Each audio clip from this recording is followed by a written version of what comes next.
Hello les Nakama, bienvenue sur la chaîne de Good Tech. Aujourd'hui on se retrouve pour parler d'un personnage WS alias Sanji du Nouveau Monde. Mais avant de parler de Sanji du Nouveau Monde, je vais vous inviter à rester jusqu'à la fin de la vidéo parce que je vais vous montrer que c'est possible de jouer à Bloody Treasure sur iOS et iPhone. Enfin, iOS et iPhone, enfin, vous avez compris. Je tiens aussi à remercier tous ceux qui s'abonnent, qui likent et qui commentent, parce que forcément ça me donne envie de continuer à faire des vidéos. Donc si toi aussi t'apprécies ces vidéos-là, et surtout en français, n'hésite pas de mettre un petit j'aime, un commentaire ou de t'abonner. Comme ça tu ne louperas aucune de ces vidéos. Du coup les gars, on va parler de Sanji WS, a.k.a. Sanji Nouveau Monde, que j'ai bien entendu dans mon équipe. Euh, alors avant de parler de Sanji, comme on fait d'habitude avec tous les personnages, où je vous montre leurs capacités, leurs compétences, tout ça, j'ai un point à vous donner sur ce personnage. Sanji est obtenable uniquement par achat. Vous ne pouvez pas obtenir Sanji via des fragments. Vous ne pouvez pas obtenir Sanji via des tirages. Vous ne pouvez pas obtenir Sanji via des récompenses. La seule possibilité d'obtenir Sanji, c'est d'acheter le pass niveau en fait. Le pass niveau, comment il fonctionne? Tout simplement, ça fonctionne comme avec Luffy. Quand votre compte monte de niveau, vous obtenez des récompenses et vous obtenez des fragments de Luffy. Là, c'est pareil, vous obtiendrez les fragments de Luffy et les fragments de Sanji. Le pass niveau coûte 30 balles, faut le savoir. À l'achat, donc vous obtiendrez donc Sanji, une carte pour Sanji, un skin. Et après, il faudra monter le niveau de votre compte pour obtenir les fragments et pouvoir l'évoluer en termes de fragments, en termes d'étoiles, etc. Quand vous achetez du coup le premier pass niveau à 30 euros, vous pouvez le monter jusqu'aux étoiles violettes, 5 étoiles violettes. Par contre, quand vous voulez passer outre les étoiles violettes, donc en étoile rouge, il faudra acheter le deuxième pass niveau qui est bien entendu encore un investissement de 30 euros. Et lui va vous permettre en fait de monter Sanji jusqu'aux 5 étoiles rouges. Il faut savoir que ça devient très compliqué hein, à partir du niveau 150 à monter de niveau, donc ça peut être très frustrant. Mais voilà, c'est le seul moyen de pouvoir faire monter Sanji. Donc il faut vous dire que voilà, pour avoir le personnage à fond, il faut mettre 60 balles. Et en plus de ça, il faut que le personnage il faut que votre compte de joueur soit au moins au niveau 300. Honnêtement, good luck. Moi, je suis que 199 et c'est un peu frustrant, mais bon, c'est comme ça. Du coup, on va revenir à Sanji et là, on va partir donc dans un descriptif habituel, les gars. Donc, Sanji, c'est un héros de type agresseur. Donc, pour moi, c'est le type le plus équilibré du jeu. Ça tank, ça tape. C'est assez mix, c'est pas trop mal. Il n'a pas de fruit du démon, bon, ça, vous le savez. Il a des attaques physiques et il a un attribut feu qui est extrêmement intéressant sur Sanji. Du coup, ça reflète bien le personnage par rapport au manga. Très bon personnage, de bons items. Donc cool, cool, cool, cool. On va aller voir directement les compétences de Sanji. Du coup, la première compétence de Sanji, c'est qu'il inflige des dégâts égaux à 100% d'une attaque à un seul personnage. Ça, les gars, on le sait, c'est tous les persos qui ont cette première compétence. Son spécial, c'est inflige des dégâts égaux à 528% de l'attaque à une unité ennemie avec le moins de PV. Donc il va cibler la personne qui a le moins de PV sur le terrain. Et il va lui infliger brûlure. Une brûlure qui inflige jusqu'à 50% de l'attaque chaque tour pendant 2 tours. L'absorption est augmentée de 30% pendant 2 tours. Du coup, Sanji, en gros, va aller cibler la personne la plus faible sur le terrain. Il va la brûler pendant 2 tours. C'est très fort. C'est très fort. Mais c'est pas là où il est le plus intéressant. Sanji, c'est pas sur son attaque ultime où il est le plus intéressant. C'est vraiment sur ses passifs. Donc on va aller voir tout de suite les passifs de Sanji. Au niveau des passifs de Sanji, donc son premier passif, quand vous l'avez en vert, c'est améliore l'attaque normale, inflige des dégâts égaux à 147% de l'attaque à une unité ennemie avec le moins de PV, inflige brûlure. En gros, c'est son spé, j'ai envie de vous dire, mais c'est clairement son spé en fait. Inflige brûlure à la cible, égaux à 300, elle attaque chaque tour. Pendant 2 tours, elle fait déclenche une fois tous les 3 tours. Ça ressemble à son spécial. C'est pas son spécial, les gars, mais ça y ressemble. Donc c'est plutôt bien. C'est plutôt bien. En gros, il va taper, il va mettre de la brûlure. Donc si vous l'avez en bleu, déjà, vous savez qu'il va brûler au moins l'ennemi qui va attaquer. Ensuite, quand vous le passez, du coup, en orange, donc là, c'est quand on l'a en bleu. Donc là, c'est quand on l'a en bleu, là, c'est quand on l'a en orange. Quand vous l'avez en orange, il va augmenter l'attaque de 15%. Non, attendez, je dis de la merde. Là, c'est quand vous l'avez en vert, et là, c'est quand vous l'avez en bleu. Je suis désolé, je suis complètement ouf en ce moment. Euh, Je suis désolé, les gars, c'est la fatigue, je fais nappe. Et je vais vous assurer que je vais laisser ça hein, dans la vidéo et je ne le couperai pas au montage. Donc, du coup, augmenter l'attaque de 15% et augmente l'influence de 15%, ce qui est pas bien parce qu'on veut que Sanji tape en fait. On veut qu'il tape, mais surtout, ce qu'on veut, c'est qu'il fasse du critique. Donc, c'est plutôt cool. Son pouvoir rose, vous savez que dans le jeu, les gars, les compétences, les passives les plus intéressantes sont les roses et les rouges. Donc là, le rose de Sanji, c'est après avoir tué un ennemi, inflige des dégâts égaux à 80% de l'attaque à toutes les unités ennemies et inflige brûlure aux cibles. C'est ouf, c'est ouf. Alors en fait, il y a beaucoup de gens qui pensent que Sanji, en fait, son spécial, c'est de taper tout le monde. C'est pas le spécial de Sanji de taper tout le monde, les gars. Sanji, c'est quand il tape et qu'il tue quelqu'un, son prochain truc, c'est qu'il tape tout le monde. Et c'est un passif, les gars, c'est pas une ultime, c'est trop fort. Et il brûle aussi toute l'équipe. Donc il tape toute l'équipe, il brûle toute l'équipe, et ça dure 2 tours la brûlure. Mais en gros, comme il tape et qu'il met tout le temps la brûlure 2 tours, en gros, dès que Sanji tape quelqu'un, bah, il brûle jusqu'à la fin du combat quasiment. Donc vraiment, son pouvoir rose est ouf. Il est vraiment très fort. C'est-à-dire qu'il tue, donc comme vous savez, il tape la personne la plus faible du jeu, enfin sur le terrain, donc il va aller taper la personne, il va la tuer, il a un gros pourcentage de chance que Sanji one shot, hein, je vous le dis, très clairement, il est très fort. Vous tuez la personne, après boum, il enchaîne avec une attaque où il tue tout le monde. C'est vraiment ouf, c'est trop fort. Quand vous le passez ensuite en orange, il va y avoir une augmentation de 15% de vitesse et une augmentation de 15% de chance de coup critique. Et je vous l'ai dit, les coups critiques de Sanji, c'est vraiment intéressant. Et pourquoi? Parce que on va voir tout de suite son passif rouge. Les coups critiques restaurent les PV jusqu'à 100% de la puissance de l'attaque. Donc en gros, Sanji, vous le prenez, vous le boostez en attaque et vous le boostez en coup critique. Il va taper les plus faibles. Donc il va souvent tuer. Après, il va retaper toute l'équipe, sachant qu'il brûle. Et en plus de ça, il récupère toute sa vie. C'est trop fort. C'est trop fort. Sanji, pour moi, est l'un des meilleurs personnages du jeu. C'est vraiment mon avis. Après, mon avis n'est pas forcément à prendre en acte de foi, les gars, parce que je suis fan du perso, tout simplement. Mais je vous le conseille, si vous avez de la moula et que ça vous dérange pas, Sanji est un très bon personnage, vous pouvez investir dedans. En termes de skin, du coup, Sanji en a 4. Vous avez donc le skin d'origine que vous obtenez en l'achetant. Vous avez ensuite un deuxième skin ici que vous pouvez obtenir, je ne sais pas comment, parce qu'il parle d'un événement, mais j'ai jamais vu l'événement, les gars. Vous avez ensuite ce skin avec attaque en plus, qui est le skin orange, que lui, vous obtenez en achetant le pack, hein, de toute façon. Et ensuite, vous avez le skin rouge de Sanji, qui s'obtient, je ne sais pas comment non plus. Alors, je me demande que si on passerait pas le niveau 300, est-ce qu'on n'aurait pas encore un truc à payer à 30 balles, ou là, on pourrait débloquer les skins? Il y a des chances, mais en gros les gars, si vous achetez Sanji, il faut vous dire que ça sert à rien de compter sur les skins, vous les obtiendrez pas forcément, vous n'en aurez qu'un seul, ce sera celui-là.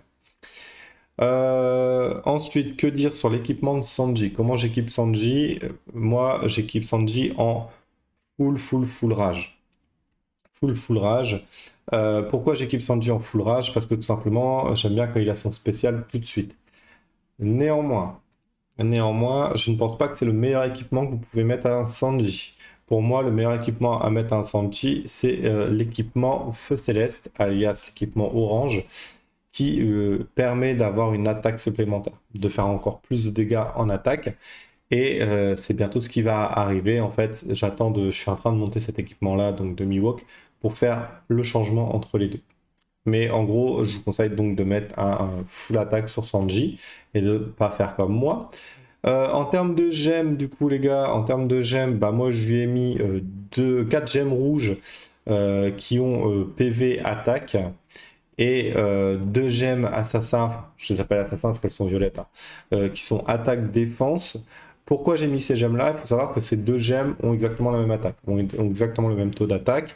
La seule différence entre la rouge et la violette, c'est que la rouge vous donne des PV et la violette vous donne de la défense. Moi, je joue Sanji en première ligne dans mon équipe. Il y a beaucoup de personnages qui ont comme capacité de passer outre la défense de l'adversaire. Donc, du coup, pour moi, c'est plus intéressant qu'il ait plus de PV que de défense. Moi, je le vois comme ça. Personnellement, ça marche plutôt bien. Donc, moi, j'aime bien. Et j'aime vraiment bien. Donc en termes d'équipement, on va revenir dessus. En arme légendaire, je lui ai mis Yagma. Alors pourquoi j'ai mis Yanma? Tout simplement parce que bah, elle lui donne de l'attaque, donc 25% en plus, et en plus elle lui donne des dégâts critiques, et comme vous l'avez vu dans ses compétences, le dégât critique est extrêmement important pour Sanji, tout simplement. Au niveau des runes, alors au niveau des runes, j'ai mis du critique, donc que vous pouvez voir là, avec les F, et je lui ai mis le petit P qui augmente de 40% les dégâts infligés aux ennemis qui ont plus de 70% de leur PV. Alors, c'est intéressant dans le début de match, vraiment, parce que de toute façon, il faut vous dire que Sanji, enfin, mon Sanji, vous le verrez dans les combats qu'on va faire ensuite, euh, va soit tuer en one shot, soit va se faire tuer. En gros, c'est ça, c'est tout ou rien.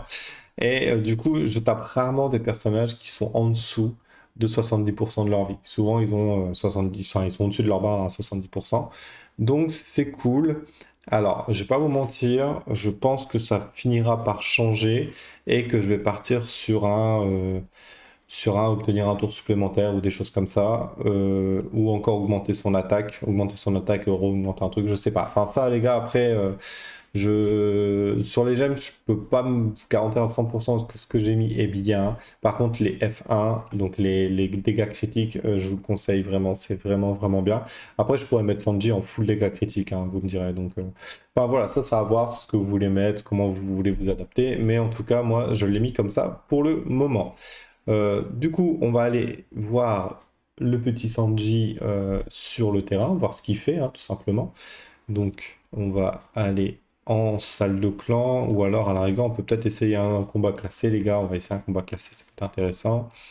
On va rafraîchir. Ouais, donc tout le monde est plus fort que moi. Il y a de sacrées équipes en face. Les gars, on peut tenter, hein, on peut tenter, mais là, ça va piquer, hein. Bah, on va tenter sur celle-là. Je vous promets rien, mais on va voir au moins 110 ce qu'il va faire. Du coup.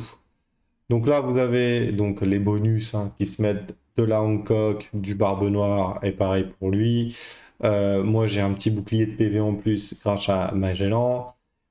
Et là, on va pouvoir... Donc là, j'ai de l'attaque et du critique. Alors, c'est pour ça aussi que je joue le fameux SP1 Shiki dans l'équipe. C'est pour Sanji, parce qu'il va augmenter le critique, hein, les gars. Du coup, donc là, il va taper en premier, ce qui est complètement con parce que bah là, je l'ai dans l'os. Du coup, ils sont invincibles, donc là, ça va être horrible, les gars.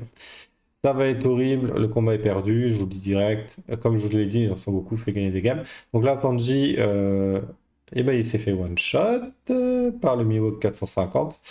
Ouais, ça va être trop compliqué, on va la perdre. C'est fort. Les gars, là en face, honnêtement, c'est beaucoup plus fort que moi. On peut essayer de 39 millions, on va tester. Le but, c'est de voir quand même Sanji à l'œuvre. Donc, du coup, et je me retrouve encore face à un Mihawk, hein, les gars, c'est chiant. Pour un Sanji, c'est chiant parce que Mihawk est très très fort. Donc là, vous avez vu, le Sanji arrive, il tape, il tue. Donc là, j'ai tapé, j'ai tué. Donc là, pour l'instant, tout va bien. Mais là, vous avez vu, comme j'ai tué, boum boum, tout le monde est enflammé, tout le monde prend des dégâts. Et c'est pas son spécial, les gars. Vous avez vu, le spécial est encore là. Ça veut dire que son attaque normale, elle a tué, elle a infecté tout le monde. Bon, le Mihawk est extrêmement abusé, hein, on va pas se mentir. Mais j'en ai un aussi, donc je vais pas aller leur jeter la pierre. Mais en gros, voilà, Sanji est très très fort quand il one-shot quelqu'un. Quand il tue quelqu'un, c'est très très très très fort. C'est pour ça que c'est intéressant aussi de jouer contre les joueurs, parce que bah, souvent dans des équipes, donc là par exemple, comme on peut le voir, là dans son équipe, bon, il va gagner, hein, c'est sûr, mais dans son équipe, il a trois personnages vraiment bien montés. Le reste, c'est juste, on va dire, de la déco ou pour amener des bonus comme moi avec la Hancock ou le Barbe Noire. Néanmoins, comme on peut le voir, Sanji a quand même pas fait, mais pas mal fait le taf. Et je pense que je vais vous montrer quand même un combat où Sanji, bah voilà, on voit Killer ici, qui est le chef de guilde. Donc bah, merci Killer pour cet exemple. Du coup, on va reprendre l'exemple parce que c'est vrai que les combats n'ont pas forcément été idéaux. Sanji qui ici va, donc là on va prendre tous les bonus des personnages. Là jusque-là, il n'y a pas de problème. Et vous allez voir, Sanji va aller taper donc le personnage avec le moins de PV de son équipe. Donc là, je sais que le personnage avec le moins de PV de son équipe, c'est le Barbe Noire.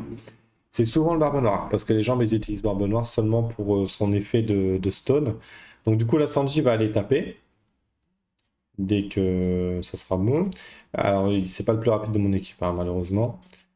Donc hop, on va attendre. Tac, là, son Kizaru qui est très très rapide. Et là, il va avoir donc du coup mon Sanji qui va taper après ce fameux Kizaru. Et là, vous avez vu, donc il tape le Barbe Noire, qui a malheureusement réussi à faire une parade ou je ne sais quoi sur mon Sanji. Et là, vraiment, les combats que je vous donne ne sont pas forcément les plus incroyables, mais bon, on fait avec, hein.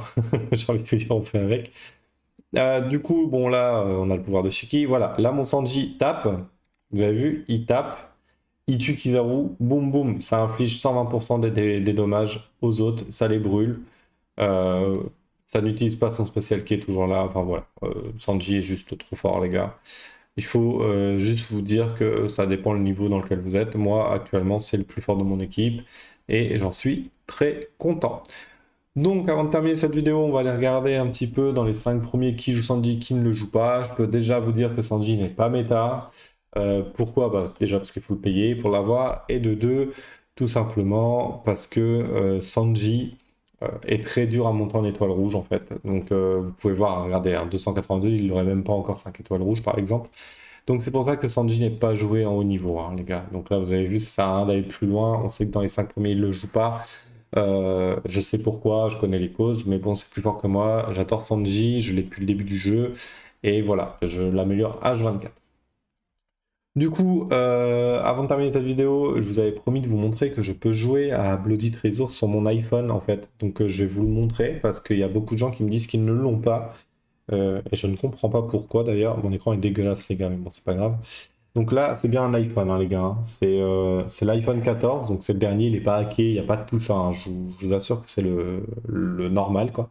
Et en fait, vous allez le voir là peut-être, vous avez vu, j'ai une application One Piece qui est juste ici, là, qui s'appelle Sony Voyage. Et en fait, regardez, quand je clique dessus, donc hop, hop, hop, donc, je ne sais pas si vous allez bien le voir, attendez, hop, et ben en fait, c'est Bloody Trésor, hein.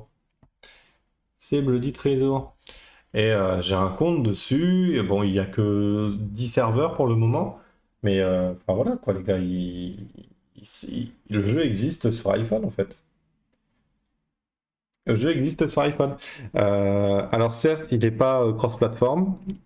Euh, j'ai un iPad aussi où j'ai essayé de le télécharger. En fait, le jeu sur l'iPad, je ne le trouve pas. J'ai essayé de le retrouver sur mon App Store. Impossible de le retrouver non plus. Donc je pense qu'il a été bloqué en Europe, les gars. Si vous voulez le télécharger, je pense qu'il faut utiliser un VPN. Moi, si j'ai réussi à le télécharger, c'est parce qu'il a dû être autorisé pendant un petit moment sur l'App Store Europe. Je l'ai payé. En fait, je l'ai acheté. Enfin, je l'ai acheté. Je l'ai téléchargé. Et j'ai créé mon clan. Et pour créer son clan, il faut être VIP 1. Donc du coup, j'avais mis de l'argent dedans. Et en fait, pour le télécharger facilement, bah, je vais juste dans mes achats et puis je fais retélécharger l'application tout simplement et du coup, je l'ai sur mon téléphone. Mais voilà, je pense que pour télécharger du coup Sony Voyage, les gars, sur votre iOS, il faut passer par un VPN. Il faut passer par un VPN parce qu'en France, il n'est plus sur l'App Store, mais le jeu existe sur Android, enfin, sur Android et sur iPhone. Donc comme ça, vous le savez. Je tiens du coup à vous remercier pour bah, le soutien, les commentaires, tout ça, comme j'ai dit en début de vidéo. N'oubliez pas que le Discord vient d'ouvrir aussi, donc il faut encore que je l'améliore, que je crée des salons, que je fasse des choses comme ça et tout ça. Mais vous pouvez déjà vous y inscrire si vous voulez discuter avec d'autres joueurs Bloody Trésor français, belges, suisses, ce que vous voulez, mais du moment qu'ils parlent français. Le lien est dans la description. Je tiens bien sûr encore à vous remercier pour le soutien que vous pouvez me transmettre par SMS ou par message Messenger, etc., etc. Je vous souhaite un bon week-end et on se retrouve lundi pour continuer notre série de la tier list. Il en reste deux, il nous reste les agresseurs et les soutiens. Et après, bah, il y aura plein d'autres vidéos, vous verrez, ça sera plutôt cool. Donc je vous dis bye bye les potes, à bientôt!